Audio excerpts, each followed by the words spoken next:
Welcome back to investing by Chatterjee. और आज की इस वीडियो में डिस्कस करेंगे एचडीएफसी बैंक क्यों फॉल हुआ इस सप्ताह। ठीक है, इस वीक में क्या प्रॉब्लम्स आए एचडीएफसी बैंक में। तो जल्द से जल्द वीडियो को स्टार्ट करते हैं। एचडीएफसी बैंक में अभी जो सबसे ट्रेंडिंग क्राइसिस चल रहा है वो है लीडरशिप क्राइसिस। ठीक है, जैसे कि आपको पता है कि जो चेयरमैन थे ये पार्ट टाइम चेयरमैन थे गाइस। ठीक है, ये कोई फुल टाइम चेयरमैन नहीं थे, ये 21 के आसपास ठीक है मतलब ज्वाइन किया था एचडीएफसी बैंक को इन्होंने। ठीक है, समझे, ये 21 के आसपास इन्होंने क्या किया था, एचडीएफसी बैंक को ज्वाइन किया था। ठीक है, इनका नाम क्या था, अंतनु चैटर्जी, ठीक है, सॉरी चक्रवर्ती, है ना। वो रिजाइन कर दिए इमीडिएट इफेक्ट में। और उनका रिजाइन करना एक बड़ा प्रॉब्लम नहीं था। ठीक है, प्रॉब्लम ये था कि वो बोले कि मेरे पर्सनल वैल्यूज एंड इथिक्स ठीक है वो मैच नहीं कर रहा है। पिछले 2 सालों से बैंक में और कंपनी में ऐसे सारे प्रैक्टिसेस किए जा रहे हैं जो कि उनके ठीक है पर्सनल इथिक्स और वैल्यूज नहीं मैच कर रहा है। ठीक है, तो ये क्या है, ये एक ठीक है जो अंतनु चक्रवर्ती है वो एक प्रीवियस आईएएस है। ठीक है, वो आईएएस रह चुके हैं, सॉरी, समझे। इससे क्या होता है कि जो स्टॉक है वो ठीक है नियरली अपने 52 वीक लो पे आ जाता है। 770 वो 21%, समझे। इसका इंटरिम सॉल्यूशन क्या है कि जो रिजर्व बैंक है ठीक है वो स्विफ्टली अप्रूव कर दिए कि ये जो किकी मिस्त्री है ना, उनको पार्ट टाइम चेयरमैन बना दिया गया है 3 मंथ के लिए, है ना, ताकि स्टेबिलिटी आए लीडरशिप में। पर्सन चेयरमैन का रेजिग्नेशन आता है जो स्टॉक से वो ऑलरेडी ठीक है 21% नियरली अपने डाउन पे ऑल टाइम हाई से और 52 वीक लो को हिट कर रहा है।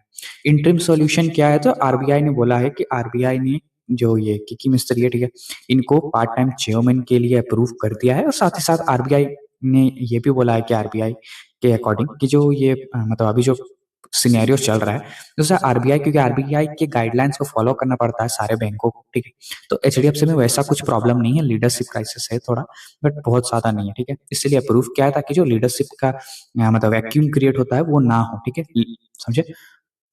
कंपनी के अगर देखा जाए तो कंपनी का जो हेल्थ है ठीक है डिस्पाइट लीडरशिप अनसर्टेनिटी, मतलब लीडरशिप की जो अनसर्टेनिटी है उसको देखने के बाद भी कंपनी बोल रही है कि मैं इस जो फाइनेंशियल ईयर 26 में ठीक है 11.5% से ईयर ऑन ईयर बेसिस में अपना स्टैंडर्ड ऑन प्रॉफिट को इंक्रीज करूंगा विच इज 18,654 करोड़। देख रहे हो, इतना इतना जो प्रॉफिट जो कंपनी बोल रही है मैं इतना प्रॉफिट ला करके दूंगा ना। काफी सारी कंपनीज है इंडिया में जो इतना उनके मार्केट प्राइस नहीं है, ठीक है, उतना मार्केट कैपिटलाइजेशन नहीं, सारी कंपनी को खरीद सकते हो तुम, समझ रहे हो, मतलब एक साल के प्रॉफिट से। 6% का छोड़ने का क्या रीजन मुझे पर्सनली लगता है कि देखो एचडीएफसी बैंक और एचडीएफसी दोनों मर्ज हो चुके हैं। ठीक है, तो इनको एक प्रॉपर मतलब जो इनका लीडरशिप है उनको भी एक स्ट्रक्चरल चेंजेस लाना हो सकता है कि इनका जो पीओबी हो और इनका मतलब पर्सनल इंटरेस्ट मैच ना करता हो। देखो काफी सारी चीज होते रहते हैं, ये नॉर्मल है। ठीक है, अब मैं तुम्हें बताना चाहूंगा एचडीएफसी बैंक के बारे में कुछ। ठीक है, देखो एस 2023 में जैसे 1 जुलाई में एचडीएफसी बैंक और एचडीएफसी मर्ज हो जाते हैं, दोनों मिल जाते हैं एक साथ में। ठीक है, जो एचडीएफसी ना housing and development financial bank, ठीक है, जो company sorry HDFC housing development financial company ये जो है ना वो ओन करता है एचडीएफसी बैंक को, मतलब वही पेरेंट कंपनी, समझे। एचडीएफसी मिल जाते हैं, मर्ज हो जाते हैं, उसका तो वर्ल्ड का 4th लार्जेस्ट बैंक हो जाता है, समझ सकते हो, मतलब पूरे दुनिया का चौथा सबसे बड़ा इस ठीक है उसका वैल्यूएशन है जो मार्केट कैप है 172 बिलियन के आसपास चला जाता है। ठीक है, अब देखो उसके ऊपर जेपी मॉर्गन चेस जो यूएसए का है, ठीक है, और चाइना का जो इंडस्ट्रियल कमर्शियल बैंक है ना वो, और बैंक ऑफ अमेरिका, यही मतलब ये 3 थे टॉप। ठीक है, टॉप 1 2 3, उसके बाद था 4th में एचडीएफसी बैंक, क्योंकि ये दोनों मिक्स हो चुका था।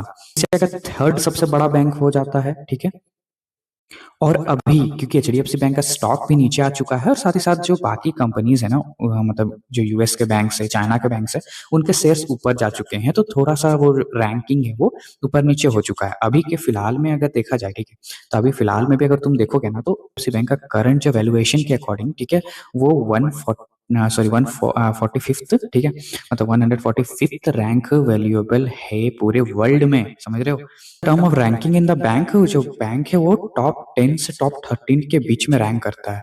एनालिस्ट के मुताबिक जैसे अभी भी क्या फियर फैक्टर्स प्रेजेंट है एचडीएफसी बैंक में, तो जैसे कि गवर्नमेंट्स अनसर्टेनिटी है ना, इथिकल रीजन जो रेजिग्नेशन आए उसके ऊपर है, साथ ही साथ मैनेजमेंट वैक्यूम क्रिएट हो जा रहा है, क्योंकि जो सीईओ है शशिधर, ठीक है, और एग्जीक्यूटिव डायरेक्टर भावेश, ठीक है, भावेश जी, ये दोनों का ही रिटायरमेंट है। एक का है अक्टूबर में, एक का है अप्रैल में। वर्ल्ड एनालिस्ट का क्या कहना है वो देखते हैं। तो जो मोस्ट ब्रोकर्स जो भी है, जैसे जेपन मॉर्गन, नोमोरा, ठीक है, ये सारे क्या बोल रहे हैं कि शॉर्ट टर्म के लिए जो बैंक है वो अंडर प्रेशर परफॉर्म करेगा, ठीक है, बट लॉन्ग टर्म में ये भी बुलिश और बाई के रिकमेंड कर दे के रखे हैं, ठीक है। तो अदर प्लेस जो इंडियन ब्रोकर्स है, जैसे मोतीलाल ओसवाल हो गया, ठीक है, जेफरीज हालांकि फॉरेन फॉरेन के, ठीक है, और आईसीआईसीआई सिक्योरिटीज हो गया, ये अपने टारगेट दिए, जैसे मोतीलाल ओसवाल ने, ठीक है, 1100 का टारगेट दिया है, जेफरीज ने 1240 का, nearly 55% potential.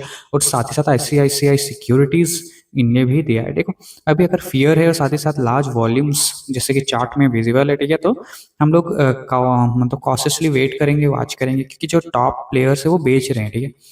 Share holding pattern को अगर देखा जाए तो एफआई सबसे ज्यादा है इस बैंक में, ठीक है, मतलब इस बैंक को चला कौन रहा है, तो एफआई चला रहे, फॉरेन इन्वेस्टर्स चला रहे हैं। जैसे देखो जो फाउंडर होता है, सीईओ होता है, एग्जीक्यूटिव चेयरमैन होते हैं, ये सारे ना टेम्पररी होते हैं, मतलब ये सब कोई कंपनी को चलाते नहीं है, ठीक है।